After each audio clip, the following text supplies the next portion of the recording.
All right. Morning, everyone. We'll get started because I think we've got most people joined now. So welcome to our spring release webinar for 2026. We're going to take you through some of the enhancements we've released recently in our kind of Compucare builds. So we're going to run through that in the latest builds. Just to let you know what we're running through today, so we're going to be running through builds 8.100 to 8.105.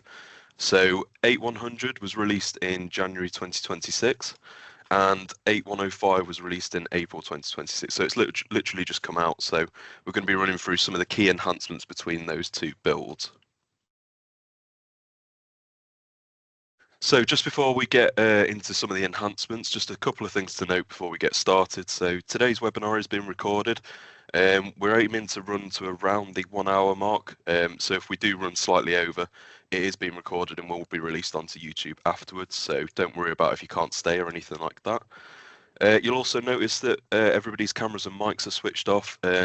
If you can use the Q&A to ask any questions, you'll see that in the top right hand side of your screens.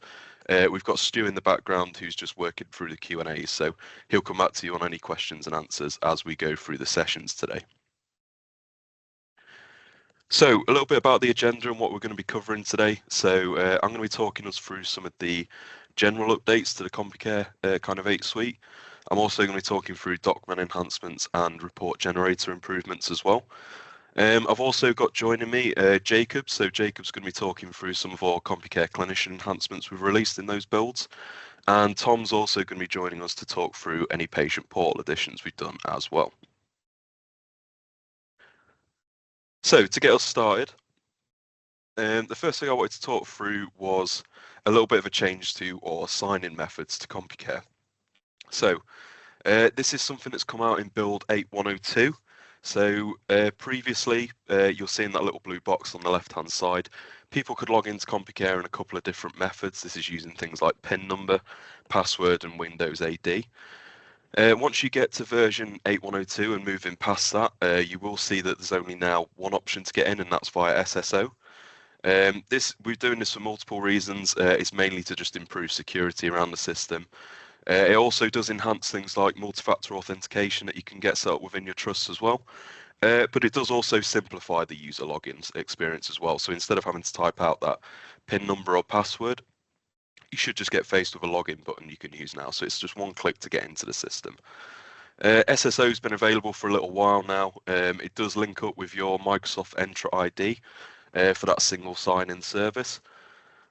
So if you need any help kind of getting set up with this, we do have knowledge base articles around it, but please feel free to reach out to our support desk. We can help you get set up with the kind of SSO and how that works in your system. Another update, so to future-proof, we're asking anybody upgrading to version 8.110. So this is a little bit of an advanced one, and that doesn't come out till July 2026. We will have a new minimum supported suite SQL server from that date. So it's going to be SQL Server 2022 that's going to be the minimum supported one after July. This is just ensuring that we're future-proofing the product. It also ensures we can receive kind of the correct support from Microsoft as well. So it's a bit of an advanced warning for people to kind of get upgraded if they need to. I've put some of the end of extended support for Microsoft for those SQL versions on the screen there, so you can see that. Just as a reminder as well, we do of course have our Microsoft Azure service. So if you move to that cloud hosted configuration with ourselves, we'll of course make sure we look after all of that for you. So there's no need to kind of update your SQL servers and things. We host your database and everything on our side, so you won't need to kind of look after updating your SQL requirements. We've changed slightly how we work with legally restricted ICD and OPCS codes for diagnosis and procedure-based submissions to PHIN. So as of 8.101, we've changed slightly how we deal with these. Previously, there was 168 kind of qualifying codes. These related to sensitivities such as kind of STDs, IVF treatment, mental health support and things like that. What we do now, we used to omit those from the kind of submission that went to PHIN, but that's obviously not quite right. So just to make sure your PHIN data set is correct when you're submitting it, we'll deal with these sensitive codes in a slightly different way now as of 8.101. So If you have these codes that are going into your PHIN extract, it'll do a couple of things now. So firstly, the record will now be included in the PHIN submission to ensure you're getting that correct data. The NHS number field will be blank as part of the submission, and it will also set the NHS number trace status to 7. What this basically means, it suggests that a trace isn't required, so you're just keeping that data anonymous as it's being submitted. It'll also blank out the patient ID as part of that submission as well. So it just makes sure that your PHIN submissions are correct and the data is full as you're submitting it towards PHIN. And that's just the change we've made as of 8.101. Something else we've done in 8.101, we've heard this request quite a bit. It's quite a small change, but I know it'll help some people quite a lot in their day-to-day processes. So we've increased the ability in your systems to be able to copy and paste. So most details that are now in your reading pane, you should be able to copy and paste these. This will just make situations easier where you need to copy out kind of transaction numbers or any booking data. So we've seen this in use for multiple different cases. One of the ones I can think about is for kind of log files. If you send in those files across the embassies alongside booking data, you sometimes copying out kind of transaction numbers or booking data to send with the log files to the embassies, so you can get that kind of treatment covered and things. So of course we've just made this a little bit easier now. You'll see those little kind of 2 icons that you used to, which is the copy symbol, just to make that a little bit easier in your systems to copy and paste into email templates or anything like that. From version 8.100, you'll see a new ability in your group invoicing tool now. So you can now generate a group invoice batch per site. So you'll see this flicking around on the screen as I'm just talking through it. So previously this was done at a company level, which would bring in the invoices for all of your sites, whereas now this can be split out per site if required. So it just gives a little bit more capability to our multi-site systems out there. So this ability should help in those scenarios where a purchaser, for example, kind of CCG, they might fund work over several geographical locations. So the group invoices sent over would ideally be broken up by site and not combined using the company-based model, regardless of the sites it kind of caters for. So there's 2 different methods you can set this up. Firstly, you can generate a batch in Compucare and then select the site you want to generate it for now. And then secondly, this just automates it a little bit for you. So you, against the purchaser that is set to receive the group invoice, you can now set the group against the purchaser to be split by site as an additional option. So previously you only had options for kind of contract or purchaser splits. It's now got an additional capability in there to do it by site as well. So the bookings are then billed and invoiced as normal. The group invoice tool is then used to generate the batch, which would be sent to the CCG, for example. If you've already set against the purchaser group for it to be split by site, it'll automatically do that for you in that group invoicing tool. So it just makes that process a little bit easier for you. One of the slightly newer enhancements we've done, so this has come out in 8.104, we've extended the ability in our service request code table. So this was quite a popular request and should help quite a few of you. So what we're doing here is we're just making charge capture a little bit easier. So now against the service request, you have the ability to use a charge collection. So previously you could add a charge. However, we recognize this kind of didn't cater for those scenarios where you might have a MRI whole spine, for example. So of course this utilizes 3 different scans, which is the MRI thoracic, MRI lumbar, and MRI cervical as well. So previously you'd have to do 3 individual order requests with separate orders for those for the multi-part scan rule in your contracts to take effect. So what we've done now is, you'll see it on the screen, in the charge collection, you can do a quantity of 3 for your MRI 1 area scan. And then this will just kick in that contract rule of the multi-part scan discount. So it saves you having to raise 3 order requests for that kind of whole spine that you might be used to, and makes that a little bit easier. Of course, previously, if you're doing something like that whole spine as well, because you had to raise those 3 separate requests, that also meant that you had to kind of do 3 lots of protocoling, 3 lots of reporting, whereas now this can all be done on a single order because we can do it as the MRI whole spine, and it'll work all the way through and capture the charges correctly for you. So that's quite a nice enhancement we brought out in 8.104. The final one in this little section I just wanted to talk about is something we have done with our report generator. So this is for the report generator in Azure. We've now added the ability in here to generate your reports as PDFs. So previously you could kind of do CV and Excel extracts from there. You can now do PDFs as well. Alongside this, we've also added the ability to cater for things like logos in those PDFs. So you'll kind of see in the right-hand screenshot, the top right-hand corner there, we can start to put logos in if that kind of helps you guys out. If you need support with those things, please feel free to reach out to our support team. We can add logos into the tenant, and you probably need our support with that, so feel free to just reach out and we can help you with that. So the next set of enhancements I just wanted to talk about are Azure only enhancements. So these are for our customers that are hosted in or Azure kind of cloud hosting for their database. So for the first one I wanted to talk through, we've created the new functionality in 8.101 now where you can temporarily log in as a different user. So this helps in a few different scenarios. It really links into that thing we've spoken about where you can do SSO login. Of course, if you're doing SSO login, that links directly into your Microsoft Entra account. So what this does is it just helps bypass that in certain scenarios. So there's a couple of things it's worth noting. This is going to be helpful for those scenarios where you might have master profiles which are set up with the required settings, columns, tiles layouts per security role. So some sites have reported setting up these master profiles, then editing the master profile, and then publishing their settings to the rest of the users. So of course with SSO this becomes a little bit trickier because you've got that Microsoft Entra ID connected to the accounts. It might also come in handy where you need to log in temporarily to a different user to test an area of the system under a different security role than your own. And then it also comes in handy with any of our clients setting up third-party APIs. So maybe you need to log in as a third-party user to set up default episode of care templates as well. So it comes in helpful in that scenario also. So a couple of key things to note about this enhancement. I've kind of put them on the screen there. Firstly, only admins can control this functionality within the system, obviously just to limit down the availability of being able to do this. Secondly, it only allows you to log in once as the impersonated user.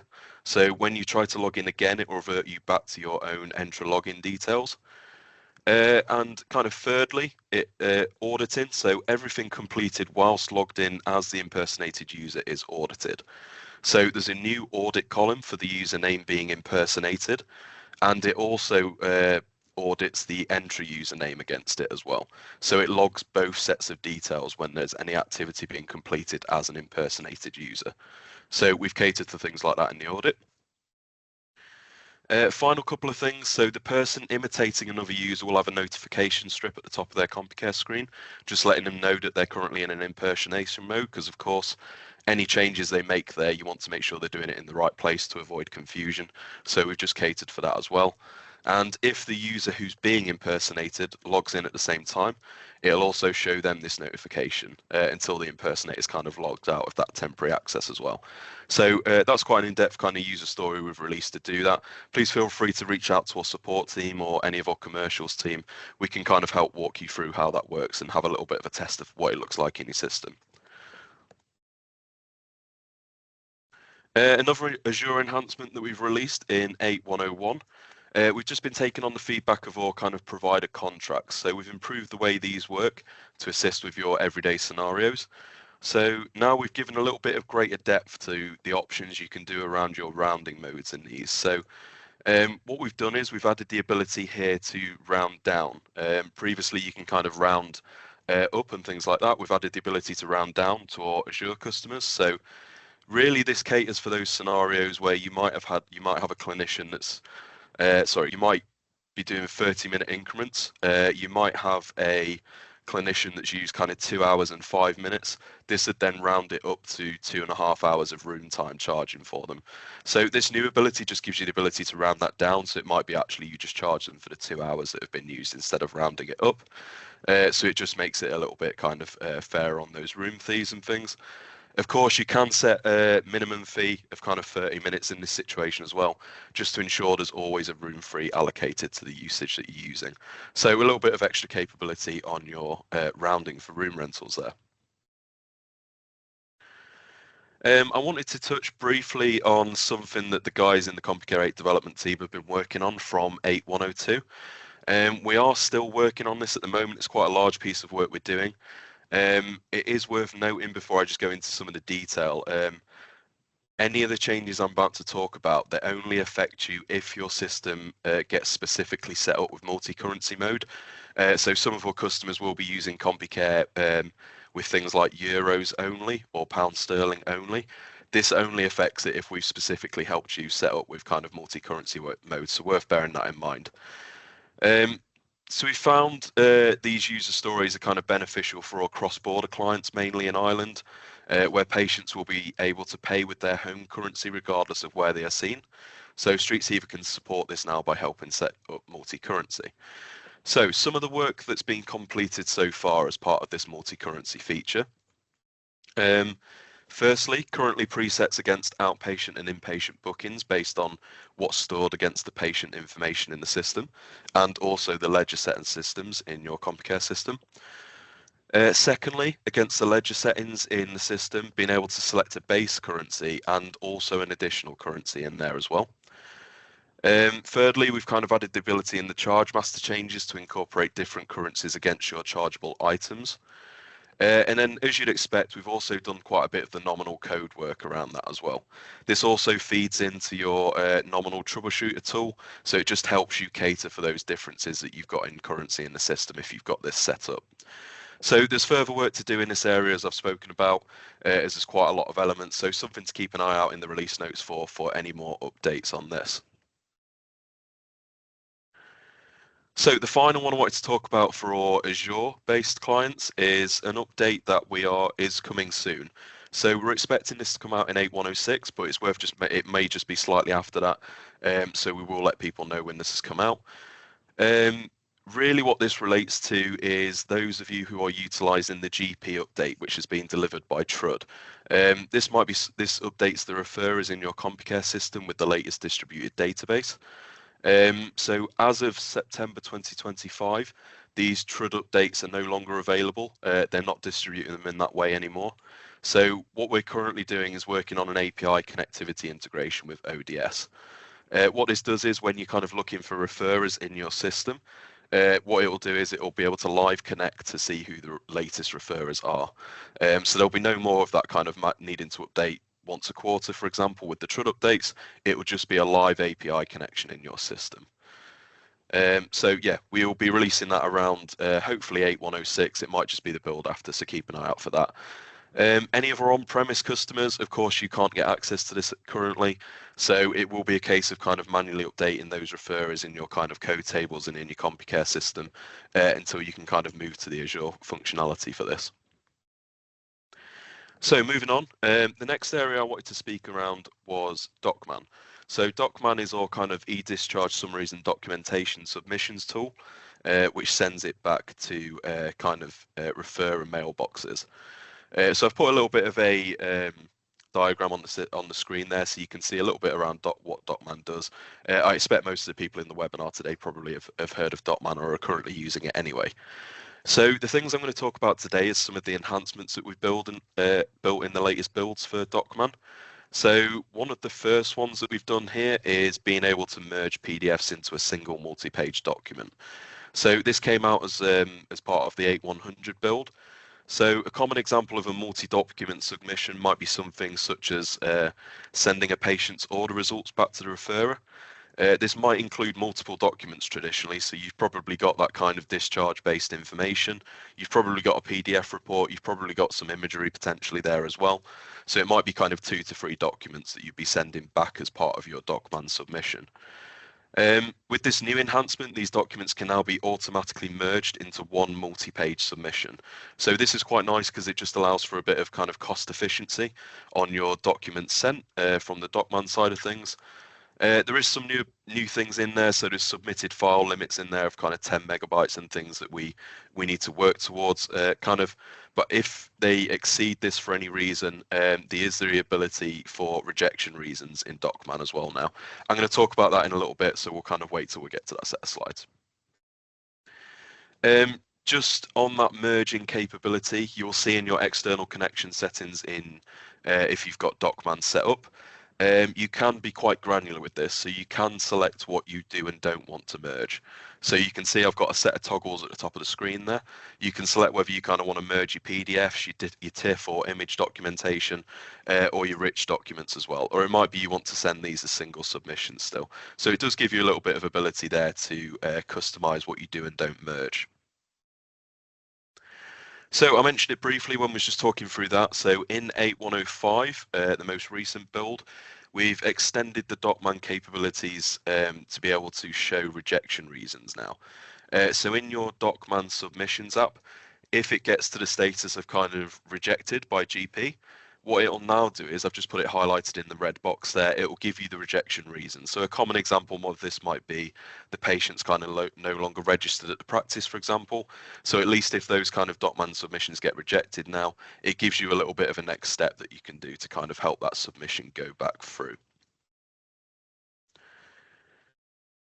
Okay, so the next one I want to talk about, this is the final one I'm going to talk about before I hand you over to Jacob. So we had some further feedback on the DocMan submissions pre-8100, where when a submission was sent, the document destination would default to the patient's GP practice stored against their patient kind of record. We've now improved this capability, so users are given the option now to select whether they want the document to go to the patient practice. It might be a referring practice, which might differ, or it might be both destinations as well. So you can send it to kind of both of those options. So it caters for those scenarios where the referrer might differ from the patient's normal primary care route. We've included the ability for it to go to both, because of course you might want to update the GP practice with what's been going on with that patient as well. So if you just think about from a submission perspective there, if you're selecting both, of course, this would be increased document sending. But of course, thanks to the previous user stories we've just spoken about there, you can start merging these documents together. So you do start getting the kind of saving and efficiency from that side of things for all of these to work together. So that's everything I wanted to talk through. I'm going to hand you over to Jacob now, who's just going to walk you through some of the latest enhancements in Compucare Clinician. Thank you for that, Mark. Today, I'm going to be talking through the enhancements we have made to our web-based tool, Compucare Clinician, over the last 5 builds. For those that are unaware of what Clinician is used for, this app is really aimed at both medsecs and clinicians and is utilised for diary management, including outpatient bookings and surgical clinic lists, the creation of patients and bookings, and finally the completion of outpatient consultations within the app. The first user story I'm going to talk through today is user story 291999, which gives medsecs and clinicians the ability to upload a referral letter to a booking to auto-populate some of those fields related to the booking using our AI tool, NIVA. We believe that this enhancement will represent a big time saving for your medsecs when creating bookings within the application, and we estimate that the time saving will be roughly 1 to 2 minutes per booking. So this feature was released in 1.103, sorry. So I'm currently in the clinician home screen. What I'm going to do is go down to my remote diary that you see here. I'm going to select a slot for an outpatient booking. I'm going to select new appointment. And then you can see on this right-hand side, we have the new option here for referral letter, where we can drag and drop this, or we can browse our files to upload this. What I'm going to do is just drag and drop a referral letter here. So this referral letter is for a patient, Megan Smith, and is a left hip referral. I'll just flash up on screen that referral letter here. And what NIVA is now currently doing is summarizing that referral letter firstly, so picking out all of the key information that we need as part of this appointment. And it just saves the clinician having to scan through, or the medsec scan through that referral letter and try and find that important information. Secondly, on this right-hand side, what it's done is found a patient based on the information from the referral letter. So you can see this is a 100% match of a patient that already exists within Compucare. So the logic that Compucare is using to match this patient is based off the patient settings matching within Compucare. So if I just flash that up on screen, it's just these settings that we have here for the criteria for a matching patient. When that threshold is hit, a matching patient will be confirmed within the system. If, for example, this was a completely new patient, the NIVA would try and find that patient detail within the referral letter and create that patient off the back of this as well. We've got the referrer that's got an 85% match. So this is based on the referrer name, the practice, the address of the practice, and that sort of thing. We've got the referral date that's pulled through. And then finally, we've got a diagnosis. I haven't added that to this referral letter, but if there was a diagnosis, that would, of course, pull through. If any information we're not sure about, of course, we can just open up that referral letter and check. So what has that done to this outpatient appointment? So it's, of course, pulled through the patient, the referral date, and the referrer. If there was a diagnosis, this would be populated as well. Of course, we've already selected our slot here, so we don't really need to do too much else. We can input the purchaser if we know how they're paying for their appointment, so I'll just input self-pay on that. And then really all the MedSec might need to do is just add that appointment to the clinician's diary. So we hope this enhancement will improve and speed up workflows for your MedSecs for their admin tasks. While on the point of NIVA, I just wanted to draw your attention to the daily digest that you see on this right-hand side. Now, this wasn't enhanced in the last 5 builds, but it's worth noting. So what this does is just give the clinician or MedSec a rundown of the appointments for that day, as well as handy information about those appointments. So if I just generate that daily digest, and you can see that builds up effectively what the clinician is doing for that day and the detail around that. We are further enhancing this to fire directly to the clinician's email address every day that they have a clinic. So this just means it will just be readily available in their inbox rather than having to sort of view that full digest in the actual app. So I'll next be showing you some of the small changes we've made to the My Patient section in 8.104, including a new UI to fit with the look and feel of other sections of the application. My Patients is used to view a clinician's outpatient, inpatient, and surgical bookings for a filtered period. So I'm just going to go to My Patient section here. The first enhancement is around a auto refresh. So if I just open this up, when this is enabled, we can select a refresh interval of 30 seconds, 1 minute, or 5 minutes.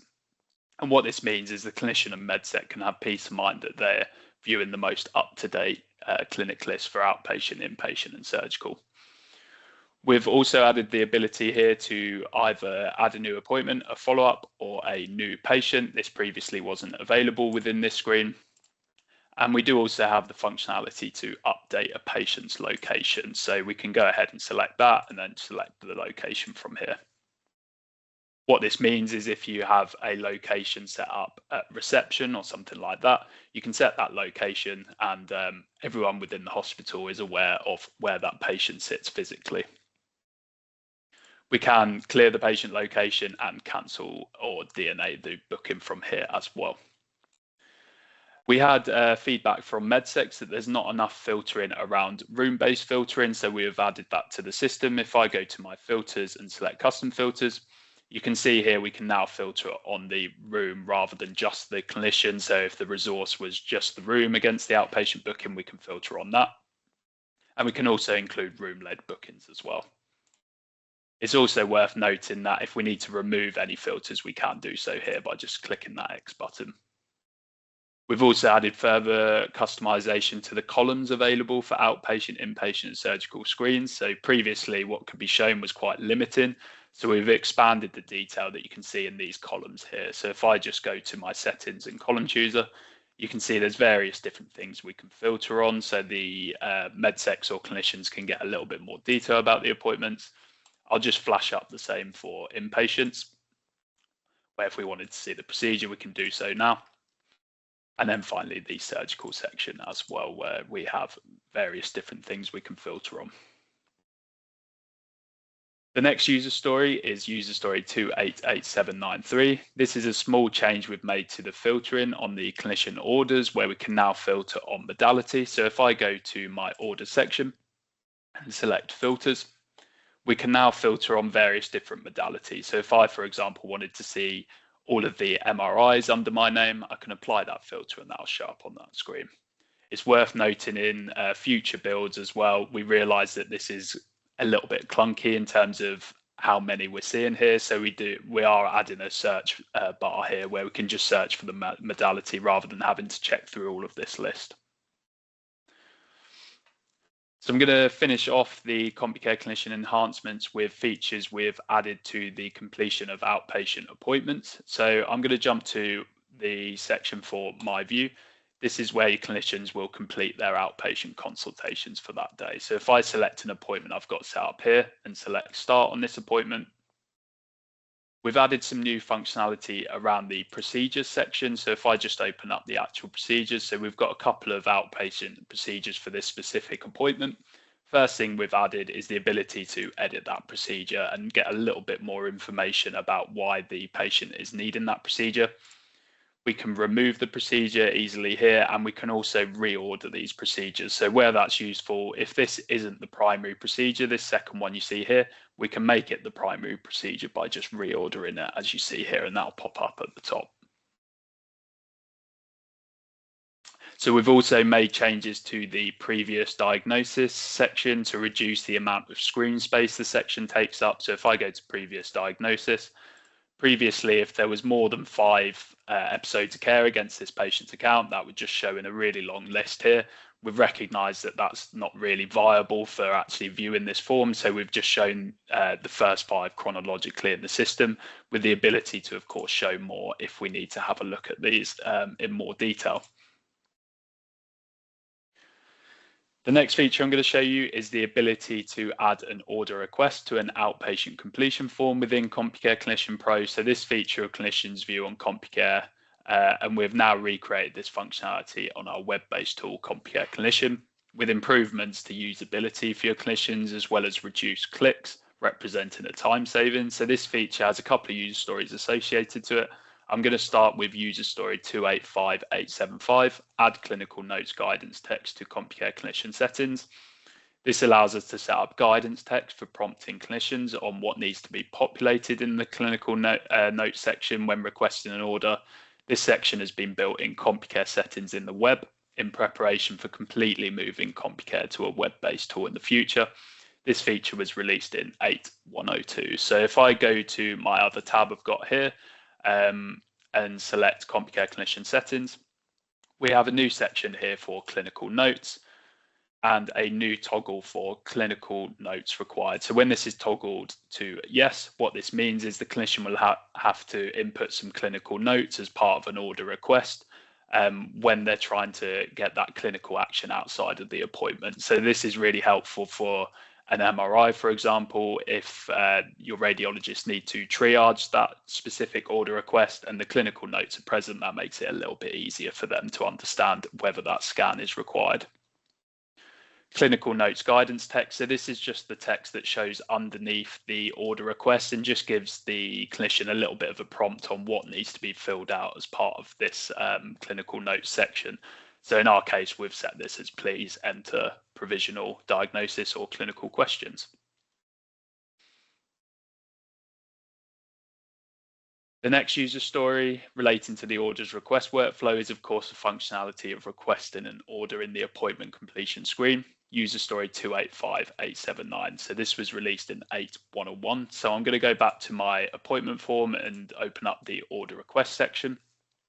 The first thing to note is that we get a list of all the active orders against this patient's account. So this acts as a handy audit for this and the statuses of each of those orders. So the clinician is aware of this. There's a couple of ways we can search for a service request and request them. So first of which, of course, is just searching for the request in here. We can also use the top use, which is effectively the clinician's most requested service requests at the hospital. So that just shows a list there. If I was going to select a service request here, clinical notes isn't mandatory. In our system, we'd expect it would be, but then the clinician would input the clinical notes and then simply request order. We can remove this order by cancelling an order. We just need to add a cancellation reason, and we can make any changes by just editing that. So if we needed to change the priority, for example, we can make that change there. Other tabs here, so we've got the frequent one. This is effectively the same as the top used. It just gives them a list of all of their most requested order requests in the system. Simply just select request and that'll drop onto there. Then we have the finalized orders. So these are the orders that the patient has had previously. If we do have a finalized order like we do here, we can actually reorder from this screen as well by just selecting reorder. And you can see they've all popped up in those active orders to be fulfilled outside of this appointment. We hope this new functionality will improve clinicians' workflows with an intuitive way to request further clinical action outside of the appointment with just a couple of clicks. The last feature I'm going to show you is the ability to add a pharmacy prescription to an appointment within Compucare Clinician Pro. So some of you will have seen this functionality of adding a prescription in Clinician's View within Compucare. We've moved this functionality to our web-based tool with added functionality around Pharmacy Urge that I'll discuss a little bit later on. This feature has multiple user stories associated to it. To benefit from the end-to-end workflow, hospitals will need to, one, have their Compucare system hosted in Azure, and two, have the Clinicians Pro licensed on their Compucare clinicians application. So that's quite similar to all of the enhancements I've showed you on this completion form. You do need the Clinicians Pro license in your system. So I'm going to go to the prescription section within the application. And you can see, similar to the order request section, we have an audit of all of the previous prescriptions against this patient's account with the statuses of them. And we do have this option here to add prescription, which I'll go ahead and do now. First thing to note is that we get the patient allergies against their account, which is obviously pulled from this patient's account within Compucare. And we also, of course, now get the option to add that medication, which I'll do. So we can search for medication based on a SafeScript item that, of course, pulls from the SafeScript database, or we can populate this to just be a pharmacy item. So that would just be your pharmacy items against your charge master. For this workflow, I'm just going to stick with SafeScript because it suits the Pharmacy Urge workflow that I'm going to show you in a little bit. I'm just going to input a item here. Next prompt is what form are we taking this in? So in this case, I'll go with tablets. And then I'll go for strength of 60 milligrams. And then you can see we get all of these warnings, drug conflicts, prescriber caution, side effects, and finally contraindications. So that's all pulled from the SafeScript database and just gives the clinician handy prompts on what the risks are of this specific drug. As my patient is allergic to codeine, we've obviously got to put an override reason for this. I'm just going to input one now.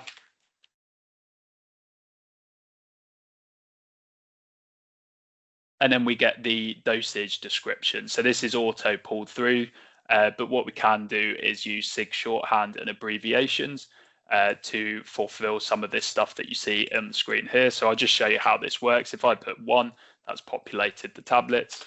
I'm going to say this is twice daily. And then finally, I'm going to say this is for 5 days. So you can see that's populated some of that information in here. We can use SIG guidance if we need a bit more of a prompt on what the SIG guidance is. And then for quantity, once I select into this box, you can see that's populated for 10 tablets. It's obviously worked out from twice daily for 5 days. We can override that, but in this case, of course, we'll leave it as it is. And then finally, we have the patient advisory description that we can input and convert abbreviations if we see fit. But for now, I'm just going to select add medication. This will bring up a summary of the medication we're prescribing. We can select confirm and add new if there's any further prescriptions we need to add to this patient's account. But for now, I'm just going to select confirm and save. You can see that's medication has popped up there. Then we need to select the fulfillment option. So we can, of course, set collect from pharmacy where we can print that prescription off, whether that be the label or the bag label if there's multiple items. And that can be fulfilled in your internal pharmacy or obviously external if you guys don't have one. But for this workflow, I'm going to select Pharmacy Urge. So what it's prompting us to do now is where are we prescribing from. So I'm going to select the site, the location, and then we've got a delivery address for this specific item. So at the moment that's pulled through from the patient's profile within Compucare, but we can edit the delivery address if they want this delivered to a other address. It's worth noting that this doesn't actually update the patient's address within Compucare, it just updates the delivery address for this specific item. So we get the prescription details, dispensing date, so we'll leave that the same, and then we can add some notes if we see fit. But for now, I'm going to select issue and sign, where we need to input a prescriber PIN, which is provided by Pharmacy Urge. And then we just need to agree that we're an authorized prescriber and accept Pharmacy Urge's terms of business. So once we select send to Pharmacy Urge, this will be outsourced to the Pharmacy Urge team. And what they do is they deliver that item for you guys. And within London, they're really quick with this sort of thing. So they can deliver within 24 hours. Outside of London is pretty quick as well. But yeah, this is just a way of outsourcing that pharmacy item to Pharmacy Urge as a company. So I'm just going to select send to Pharmacy Urge there. And you can see that's just come up with the status of dispensed by Pharmacy Urge. So thank you very much for listening. I'll now hand over to Tom, who will be showcasing the new enhancements to our patient portal. Thanks for that, Jacob. So as just mentioned, today I'm going to be focusing on some of the enhancements we've made to our patient portal. Just before I do dive into those, I'll remind you that we have the Q&A available in the Teams bar. So any questions you have, please pop them in there and one of the team will jump on those. So before I do go ahead with these, just as a refresh, I'll remind you that our patient portal is a secure web-based platform designed to revolutionize the overall patient experience and the administrative workflows by providing patients with self-service access to bookings, transactions, forms, correspondence, and now order results. So the first enhancement to our patient portal I'm going to show you is the work we've done around making order results accessible for patients and provide more detail on key milestones along that journey. So as you can see, we're on our patient portal dashboard. This is just a landing page, so all you've missed me doing here is logging on effectively. So within the patient portal dashboard on the sidebar menu, you can now see we have this results option. Then we go ahead and select this, and it brings up 4 headings at the top. So unread, processing, upcoming, and read. So any sort of unread results that are available will filter through and be there for the patient to see. Moving on to processing, we can see we have an MRI shoulder left here, and you can see now on the right hand side we have a timeline. So you can see when I expand this, it breaks down a full timeline with some key milestones there for the patient to see, to give them a bit more clarity on what's going on with that particular order. Likewise, if I move into the upcoming tab, see we've got a couple here at different stages, and you can see certain areas along the journey there with certain landmarks highlighted. Moving on to our read section, so these are results that would have previously been in unread, but obviously have been open, so therefore now filter into the read section. These are available results. So for instance, if we look at the MRI wrist down the bottom here, we go ahead and click results. You can see it now expands and opens that MRI report. So there's the MRI explained section at the top, so the patient friendly explanation. This can then be downloaded for printing, for saving, anything like that as a PDF. We're going to look at the full blood count as well at the top there. So if we go ahead and view results, you can see it provides the full blood count results there, the report below, and we also have the detailed view here, so you can see all the information on a sliding scale as well. And once again, the report down there, as mentioned before, this can then be downloaded as a PDF should the patient need to do that at all. So the ability to share order results, and specifically which order results, is all configured within the order sharing profiles within the patient portal settings. So the next enhancement I'm going to highlight is the ability to add custom links into the sidebar of the patient portal. So just on the dashboard here, you can see we now have this Reviewers Doctify link on the side here. So we can add these by going into our patient portal settings. So we've previously had a number of requests where hospitals, clients want to add external links. For instance, the example here is Doctify, where they can direct their patients to an external website. So within the patient portal settings, we now have this option down the side menu of custom URLs. And you can see at the bottom we have custom URLs. We have an option here to add, and you can see I've added the reviewers Doctify. And when you do look to add, it gives you an option to add a title on there as well, and the define URL. As you can see, it's now popped up on there, and when you click that, as you'd expect, it expands into a new tab and opens the expected website. This would be really useful if a hospital, like I say, wants to link to their Doctify for reviews, or if they want to link to their homepage, for instance, just a way to reach external sites from the portal. So the next area we've developed within the patient portal is around our room-based bookings feature. So the portal now shows an estimate price for room-based bookings. So I'm going to go into our bookings menu. I'm going to go ahead and look to make a new booking. And for this one, I'm going to go ahead and book a test or treatment. And the example here I'm going to use is for physiotherapy and acupuncture. For this example, I'm just going to go ahead with self-funding. And you can see it's brought up the NIVA map of the location of where the site's going to be. Let's go ahead and select this location. And we'll just select the time. Go ahead and continue to book. As you can see, we've got the booking summary up here. We've got the treatment of acupuncture, no clinician name because, like I mentioned before, it's a room booking. We now have this estimated price box here. So this is the estimated cost of the appointment. Please note it's not a fixed cost, but it does show the patient estimated cost. And then we have all the usual details you'd expect to follow. So this estimated price is pulling through via the API from your contract setup within Compucare, so it does remain live and dynamic should that be changed. So I'm now going to go ahead and highlight a few further additions we've made to the booking process to further enhance this functionality throughout the portal. So if I go ahead back to the dashboard, then I go ahead and look to make a new booking.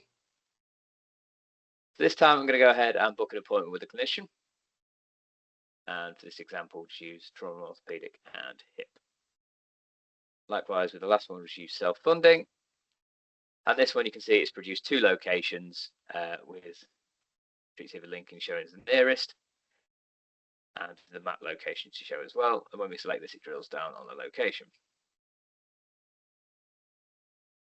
So you can see it's presented me with two options for clinicians here, and the information so if I go to Roger Wilson, obviously when I highlight him, it brings up the info box now and I can get the clinician's terms of service. And when I were to look into Roger Wilson's availability, you can see the time slots here are 45 minutes. And Helen Jones, for instance, if I were to go in and look at this clinician, you can see the time for the appointment is half an hour. So this is pulling through from the default appointment time specified on the clinician based on the treatment function service. If I go ahead and book the appointment with Roger Wilson, and we'll just select the time, and then continue to book.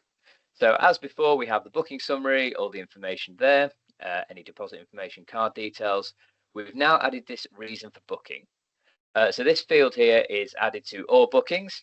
And it just helps the triage process so a patient can add any relevant notes, any sort of context to the appointment.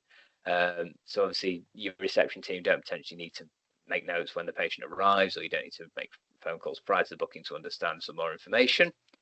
This can be toggled whether or not you want the clinician's notes to be mandatory. So this is set within the clinician's profile. So this reason for booking appears on all bookings now, but like I say, the mandatory toggle is optional. So the next booking related enhancement I'm going to demonstrate now is the ability to book a scan through the patient portal. So from the landing page, we're going to go into bookings again. I'm going to go ahead and create a new booking. So within here, we can see we now have the option to book a scan down at the bottom here. And for this example, we'll just go with an MRI abdomen. Once again, it's come up with our map with our locations. We're going to select this site. And we'll go ahead and select a time slot. As before, it's booked in. You can see this time it specifies the scan, not necessarily the clinician. And it's got all the information. And once again, we have the reason for booking. And you can go ahead and confirm and continue that.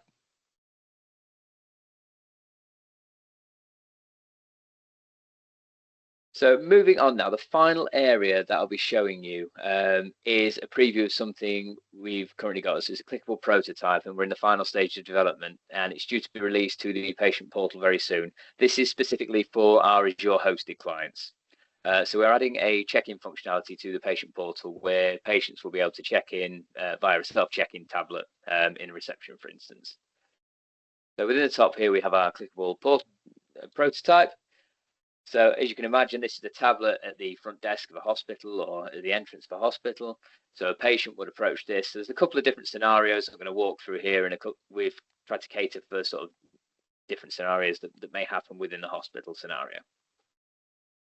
So the patient would approach the tablet. You can see there's an option of a QR code, or there's an option to press here if they don't have their phone. But for the first example, we'll go with the patient has their phone.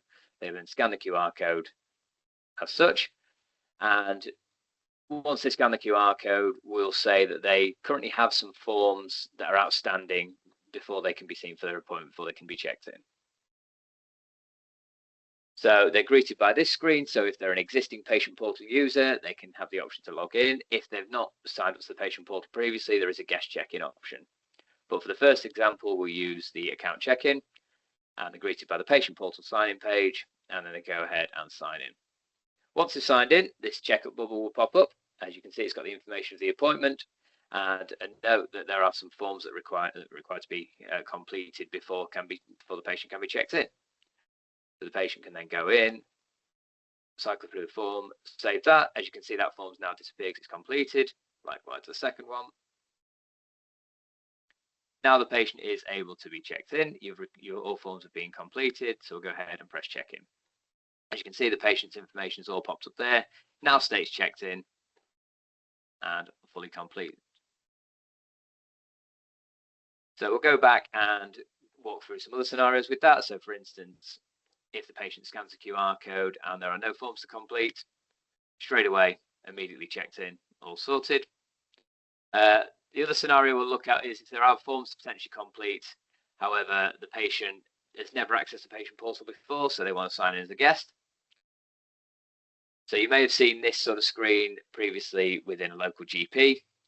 We would key in sort of date of birth and first letter of surname. So on the phone, it's all populated with all this information. So you can see there's the forms to complete, so the patient can go through, complete the relevant forms. Obviously, this is without them having signed up to the patient portal, so completely as a guest.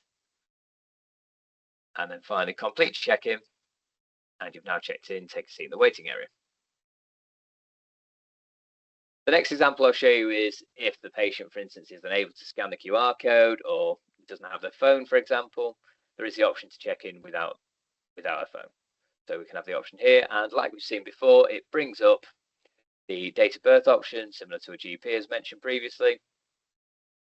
We'll just key in those details, and then it states they've now checked in. It is worth noting that if the patient goes through this process and there are any payments outstanding, they will be directed to a reception desk and not checked in, so they'll be advised to go and speak to a member of the reception team or speak to the reception desk. Likewise, if they've gone through this process and are unable to scan the QR code, they would be advised to head to a reception desk for the check-in process. Thank you for all your time today. I'm now just going to hand you over to Mark, who's going to go through the Q&A and closing remarks. Great, thanks, Tom. So yeah, in the last couple of minutes, a few of you have put some questions in our Q&A, so thank you for that. I'm just going to run through a few of them now because I think they're quite nice for everyone to kind of see some of the answers to those. Stu will be kind of hanging around for the next kind of 5 minutes or so in that Q&A, so if you do have any final ones you think of kind of above and beyond these, feel free to keep putting them in there so we can answer those for you. So the couple of ones we've had through today, firstly, kind of what happens if SSO isn't available due to Microsoft issues? How would people kind of log into the system? So of course, using Microsoft for SSO does mean that we're kind of reliant on the uptime of the Microsoft services. Of course, these changes are important that we've made with the SSO just to make sure we're keeping up with best practices from a security perspective and things like that. It's worth noting that kind of Azure-based package, we do have an automatic failover between UK South and West, so they kind of shouldn't might not notice the outage if it's only in a specific kind of data center area. If you're kind of on premise, because of course that's important as well, you can reach out to our help desk. They'll help you kind of keep updated with the downtime and things like that, but also they can kind of help you get some of your critical data out that you might need. If you need things like clinic lists and that, while Microsoft's just working on that in the background, or support team can try and help you with those services in the background. Of course, it's few and far between, so hopefully that's not kind of a very common scenario. Second one there, so the impersonating users that I just talked about a little bit earlier on for the SSO stuff as well. Is this for on-premise clients, or is it for kind of Azure clients only? So at present, we don't have any plans to introduce the impersonating a user to the on-premise kind of version of Compucare. What you've probably we have seen that a majority of our user base now is moving to the Azure hosted environment that we have. So just to ensure we're not kind of doubling up on development work, you will notice that some of the larger user stories, like that one we've kind of ran through today, they're not available to our on-premise clients. They are only available in our Azure hosted environment, which is what we're moving forward with on the roadmap. And there's a little bit of a theme with the questions today of that kind of Azure versus on-premise setup. So the final one there, on the Streets Either roadmap, is there any way to filter out to only have on-premise updates? So yeah, really good question. Currently, there isn't a way to do this.